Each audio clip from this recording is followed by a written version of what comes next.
जैसे मैं आपको इस चैप्टर में कोऑर्डिनेशन कंपाउंड में पढ़ा रहा था कि जो सबसे इंपॉर्टेंट फैक्टर है वो है that is what you commonly call as, जिसको हम लोग बोलते हैं ऑक्सीडेशन नंबर निकालना। और जैसे मैंने आपको शुरुआत में वो बताया कि टोटल 8 या 9 रूल्स हैं ऑक्सीडेशन नंबर के। और जो सबसे पहला रूल है वो क्या है? पहला रूल ये बोलता है कि ऑक्सीडेशन नंबर, अच्छा एक चीज मैं और बता दूं कि ऑक्सीडेशन नंबर को ऑक्सीडेशन स्टेट भी बोलते हैं, ऑक्सीकरण अवस्था भी बोलते हैं, ऑक्सीडेशन स्टेट भी बोलते हैं। तो पहला रूल क्या बोलता है कि oxidation number of all the atoms in their elemental और allotropic form is always taken as 0। Elemental मैंने बताया कि ये सारे एलिमेंट्स हैं, चाहे ऑक्सीजन हो, नाइट्रोजन हो, सीजियम हो, फ्रेंशियम, इन सबका ऑक्सीडेशन नंबर क्या होगा? 0। पर यहाँ पे nitrogen oxide N2O, clear, dinitrogen oxide, ये अपने एलिमेंटल स्टेट में नहीं है, ये अपने कौन से स्टेट में? Compound state. तो ऑब्वियसली इसका ऑक्सीडेशन नंबर 0 नहीं होगा। अब बात करते हैं दूसरे वर्ड की, जिसको हम लोग बोलते हैं एलोट्रोपिक। अब एलोट्रोपिक ये अपर ग्रुप था। एक्चुअली एलोट्रोपिक होता क्या है? मैंने बताया कि कार्बन नेचर में 3 फॉर्म्स में अवेलेबल है। कौन कौन से? डायमंड, ग्रेफाइट और बकमिंस्टर फुलेरे, ठीक है, राइट।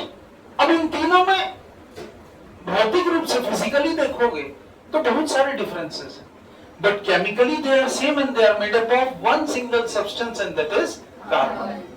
लेकिन फिजिकली मैंने बताया एक दुनिया का सबसे हार्डेस्ट सब्सटेंस है एक ग्रेफाइट। ये देखिए आपके पेंसिल के लेड में ग्रेफाइट है, ये इतना सॉफ्ट है कि आप हल्का सा ऐसा करेंगे तो ये टूट जाएगा।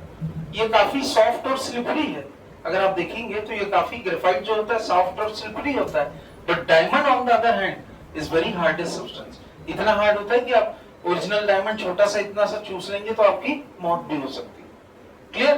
तीसरा है Buckminster fullerene, which is the third allotrope of carbon, in which one carbon molecule is made up of C60 carbon atom, ठीक है, फुटबॉल शेप्ड या सॉकर शेप्ड होता है, and it is named by a famous engineer Buckminster. तो इसीलिए carbon का जो तीसरा एलोट्रोप है that is known as Buckminster fullerene. तो ये रूल यही बोलता है, फर्स्ट रूल क्या बोलता है कि जितने भी एटम्स हैं, चाहे वो अपने एलिमेंटल स्टेट में हो या अपने एलोट्रोपिक स्टेट में हो, उनका ऑक्सीडेशन नंबर क्या होगा? 0। मैं एक चीज बहुत दावे से बोल सकता हूं कि अगर आप नीट की तैयारी कर रहे हो, आप जेई की तैयारी कर रहे हो, है ना, और अगर आपको ऑक्सीडेशन नंबर निकालना नहीं आता तो केमिस्ट्री के 2 बड़े बड़े चैप्टर्स आपके लिए नहीं बने। कौन सा? पहला रिडॉक्स रिएक्शन और दूसरा आपका कोऑर्डिनेशन कंपाउंड। पर इसकी जरूरत आपको ऑर्गेनिक केमिस्ट्री में भी कई जगह पड़ती है। तो याद रखिए रिडॉक्स रिएक्शन में ऑक्सीडेशन नंबर जो है वो एक तरीके का बेसिक है और ये आपको समझना बहुत इंपॉर्टेंट है। ये था रूल नंबर 1। अब आइए चलते हैं रूल नंबर 2 की तरफ, ठीक है। ये तो रूल नंबर 1 मैंने आपको समझाया था। अब रूल नंबर 2 देखते हैं, उसको भी आप लोग समझ जाएंगे, थोड़ा सा आपको उसको ध्यान से देखने की जरूरत है। तो रूल नंबर 2 क्या बोलता है?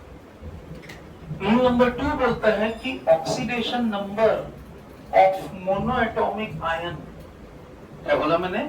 Oxidation number of monoatomic ion, monoatomic ion is the same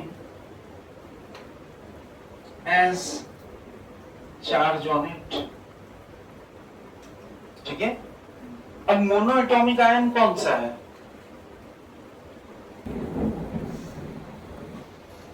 Once again I am saying oxidation number of monoatomic ion is the same as charge on it। अब देखिए मोनोएटॉमिक आयन किसको बोलते हैं? ये पूरा आप लोग देख रहे हैं कौन कौन सा? Hydrogen, lithium, sodium, potassium, rubidium and caesium, ठीक है, सीजियम एंड फ्रेंशियम। अगर आप ये सारे एलिमेंट्स देखें they are called as alkali metals. ये एक इलेक्ट्रॉन देते हैं, अपना ऑक्टेट पूरा करने के लिए एक इलेक्ट्रॉन देते हैं, इसीलिए इनकी वैलेंसी कितनी है? +1। तो ये सब मोनोएटॉमिक, जब ये एक इलेक्ट्रॉन दे देते हैं तो ये मोनोएटॉमिक आयन बन जाते हैं। वही जैसे सोडियम, ठीक है, पहले क्या था? 2 8 1, लेकिन जब ये एक इलेक्ट्रॉन दे देता है तो ये क्या बन जाता है? आयन बन जाता है। एलिमेंट से क्या बन जाता है? एटम से आयन बन जाता है। तो यही बताया मैंने कि इन सब का जो वैसे ही इधर भी है, अगर आप देखेंगे हेलोजन ग्रुप में, हेलोजन ग्रुप मतलब fluorine, chlorine, bromine, iodine, astatine, ये सब भी क्या करते हैं? एक इलेक्ट्रॉन ले लेते हैं, लेते हैं ये सब के सब क्या करते हैं? एक इलेक्ट्रॉन ले लेते हैं। तो इनका भी ऑक्सीडेशन नंबर, क्योंकि एक इलेक्ट्रॉन ले लेते हैं तो ये क्या बन जाते हैं? F नेगेटिव, ये बन गया कैटायन और ये बन गया एनायन। तो इन दोनों ग्रुप्स का जो ऑक्सीडेशन नंबर है वो क्या होगा? उनके चार्ज के बराबर। और इनका चार्ज सबका कितना है? -1। और ये sodium, lithium, sodium, potassium, rubidium, caesium और फ्रेंशियम, इनका चार्ज कितना है? +1। और इनका कितना है? और यही इनका ऑक्सीडेशन नंबर। सेकेंड रूल समझ में आया? यही इनका क्या है? ऑक्सीडेशन। तो सेकेंड रूल क्या बोलता है? Oxidation number of mono atomic ion is the same as charge on it. ठीक है? और किसका इसका ऑक्सीडेशन नंबर सेम होगा? एल्कली मेटल्स का और दूसरा हेलोजन्स का। इनका ऑक्सीडेशन नंबर क्या होगा? सेम। ऑक्सीडेशन नंबर निकालने का रूल नंबर 3 क्या है? What is the rule number 3 for oxidation number? याद रखेंगे, हाइड्रोजन का ऑक्सीडेशन नंबर हमेशा +1 होगा। नोट कर लीजिए, हाइड्रोजन का ऑक्सीडेशन नंबर हमेशा क्या होगा? +1 होगा। कब होगा? जब वो कंबाइन करेगा किसके साथ में? नॉन मेटल्स के साथ में। और आपको मालूम है कि पीरियोडिक टेबल में 22 से ज्यादा नॉन मेटल्स हैं। अगर आप इस तरफ देखेंगे, ठीक है, अगर आप इस तरफ देखेंगे तो ये पूरे क्या है? मेटल्स हैं। ये पूरे क्या है? मेटल्स हैं।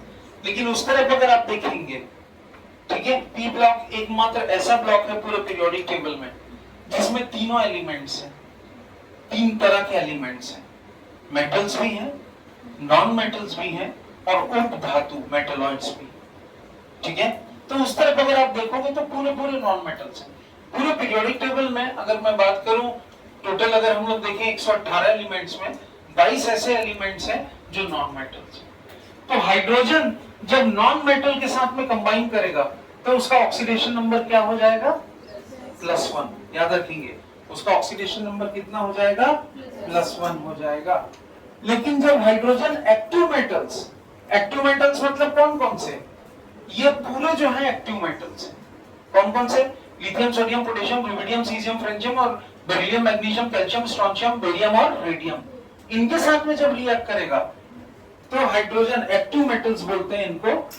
ग्रुप 1 और ग्रुप 2 मतलब ग्रुप 1A और ग्रुप 2A के एलिमेंट्स को एक्टिव मेटल्स बोलते हैं। तो जब हाइड्रोजन इनके साथ में रिएक्ट करेगा तब हाइड्रोजन का ऑक्सीडेशन नंबर कितना हो जाएगा? अभी बताया मैंने, बताइए, अभी बताया मैंने, -1। कितना हो जाएगा? नॉन मेटल्स के साथ में +1 और एक्टिव मेटल्स के साथ में -1। रूल नंबर 4 की ऑक्सीडेशन नंबर, रूल नंबर 4 क्या बोलता है कि जो चार्ज है या ऑक्सीडेशन नंबर है ऑक्सीजन का, वो हमेशा होता है -2। क्या बोला मैंने? ऑक्सीजन का जो चार्ज होगा वो हमेशा क्या होगा? -2। कब? जब ऑक्सीजन अपने यौगिक या कंपाउंड स्टेट में होगा। किसमें होगा? कंपाउंड स्टेट में जब भी ऑक्सीजन होगा, ठीक है, तो वह कितना लेंगे हम लोग? हमेशा लेंगे -2। ठीक है? केवल -2 आपको किनके साथ नहीं लेना है? जैसे बेरियम ऑक्साइड हो गया, जैसे हाइड्रोजन पेरोक्साइड हो गया H2O2, इनमें ऑक्सीजन का ऑक्सीडेशन नंबर हमेशा कितना होगा? -1। बाकी के जितने भी कंपाउंड्स हैं उसमें ऑक्सीजन का ऑक्सीडेशन स्टेट कितना होगा? -2। कितना होगा? ये चीज सबको याद रखनी है। ठीक है? और कुछ और इंटरेस्टिंग फैक्ट है, ठीक है, याद रखेंगे। कुछ एक्सेप्शंस और भी हैं, कुछ ऐसे कंपाउंड्स हैं जिनमें ऑक्सीजन का ऑक्सीडेशन नंबर अलग अलग होगा। जैसे for example OF2 oxygen difluoride. क्या बोला मैंने? OF2 oxygen difluoride. ठीक है, NO2F2 di oxygen di fluoride, di मतलब दो। तो इनमें अगर आप देखोगे तो यहाँ पे इसका ऑक्सीडेशन नंबर होगा +2 और इसमें इसका ऑक्सीडेशन नंबर होगा +1। To calculate oxidation number, now we talk about the rule number 5. Rule number 5 ये बोलता है कि वो कंपाउंड्स, वो यौगिक जो मेटल और नॉन मेटल के कॉम्बिनेशन से बनते हैं, क्या बोला मैंने? Such compounds which are formed by union of metals and non-metals, मतलब जो दोनों को मिलके बनता है, मेटल प्लस नॉन मेटल। तो such compounds which are formed by the union of metals and non-metals, metal का ऑक्सीडेशन स्टेट जो होगा वो पॉजिटिव होगा और नॉन मेटल का ऑक्सीडेशन स्टेट जो होगा वो नेगेटिव होगा। ये सबको याद रखना, क्लियर? अब इसको मैं समझाने की कोशिश करता हूँ। जैसे एल्कली मेटल्स हैं, hydrogen, lithium, sodium, rubidium, caesium और फ्रेंशियम, ठीक? एल्कली मेटल्स हैं, ध्यान से देखेंगे एल्कली मेटल्स जितने भी हैं, ठीक है, इनका ऑक्सीडेशन नंबर हमेशा क्या होगा? +1। क्या होगा? +1। और एल्कलाइन मेटल्स, कौन कौन से एल्कलाइन मेटल्स देख लीजिए, beryllium, magnesium, calcium, strontium, barium और रेडियम, इनका ऑक्सीडेशन नंबर होगा +2। इनका ऑक्सीडेशन नंबर कितना होगा? +2, है ना? क्लियर? उसी तरह दूसरी तरफ हेलोजेंस का देखोगे, हेलोजेंस मतलब कौन सा ग्रुप हुआ? ग्रुप 17 या ग्रुप 7A, ठीक है? कौन कौन सा? फ्लोरीन, क्लोरीन, ब्रोमीन, आयोडीन या एस्टेटाइन। अगर आप हेलोजेंस का देखेंगे, ठीक है, तो ये हमेशा इसका ऑक्सीडेशन नंबर क्या लेंगे हम? -1। कितना लेंगे इसका ऑक्सीडेशन नंबर? -1, ठीक? तो ये था रूल नंबर 5। क्या बोलता है? अगर दो अलग अलग एलिमेंट्स आपस में कंबाइन कर रहे हैं, अभी तो रूल नंबर 5 में हमने क्या देखा था? एक मेटल और दूसरा नॉन मेटल। पर अगर दो अलग अलग डिफरेंट एलिमेंट्स आपस में कंबाइन करेंगे तो जो ज्यादा इलेक्ट्रोनेगेटिव एटम है, मोर इलेक्ट्रोनेगेटिव, है ना, जो ज्यादा इलेक्ट्रोनेगेटिव है, मोर इलेक्ट्रोनेगेटिव, जैसा मैंने आपको बताया, उसका नेगेटिव ऑक्सीडेशन नंबर होगा। और लेस इलेक्ट्रोनेगेटिव अगर आप देखेंगे, एक तो मोर नहीं इलेक्ट्रोनेगेटिव तो उसका ऑक्सीडेशन नंबर क्या होगा? नेगेटिव, ठीक है? लेस इलेक्ट्रोनेगेटिव, उसका ऑक्सीडेशन नंबर क्या होगा? पॉजिटिव। नहीं समझ में आया? और अच्छे से समझाने की कोशिश करता हूँ, ठीक है? ये चीज याद रखें। नाउ सी, अमोनिया आप सब जानते हैं NH3 है, ठीक है? इसमें नाइट्रोजन का ऑक्सीडेशन नंबर क्या होगा? -3, ठीक? क्यों? क्योंकि हाइड्रोजन जो है अमोनिया के साथ है और अमोनिया क्या है? ज्यादा electronegative as compare to hydrogen, ठीक है? तो जैसे मैंने आपको बताया था, लेकिन अगर यही नाइट्रोजन Ni3 के साथ में कंबाइन करेगा, किसके साथ में कंबाइन करेगा? Ni3 के साथ में, तब इसका ऑक्सीडेशन नंबर क्या होगा? एनीवन? हाँ, अगर मैं आपको बता रहा हूँ when it is bonded to ammonia, यहाँ पे भी इसका +3 ही होगा, लेकिन मान लो NF3 है, तब इसका ऑक्सीडेशन नंबर क्या होगा? याद रखेंगे, इट इज गिवन, यहाँ पे भी इसका, सॉरी, यहाँ पे भी इसका -3 होगा, पर यहाँ पे होगा +3, क्योंकि नाइट्रोजन से ज्यादा कौन है इलेक्ट्रोनेगेटिव? फ्लोरीन है। याद रखेंगे इस चीज को, इस रूल को नोट कर लीजिए, क्योंकि नाइट्रोजन से ज्यादा इलेक्ट्रोनेगेटिव कौन है? फ्लोरीन, तो इट विल बी गिवन +3, ठीक है? ये चीज हमेशा। अच्छा, पूरे पीरियोडिक टेबल में अगर आप लोग देखोगे, ध्यान से देखो, तो फ्लोरीन एकमात्र ऐसा एलिमेंट है जो सबसे ज्यादा इलेक्ट्रोनेगेटिव है। इलेक्ट्रोनेगेटिव का मतलब क्या होता है? तुरंत एक इलेक्ट्रॉन जो है वो ले लेता है, ठीक है? तो फ्लोरीन सबसे ज्यादा इलेक्ट्रोनेगेटिव है, तो फ्लोरीन का ऑक्सीडेशन नंबर हमेशा क्या होगा? -1। फ्लोरीन का ऑक्सीडेशन नंबर हमेशा क्या होगा? -1 होगा। ये चीज याद रखना है, ठीक है?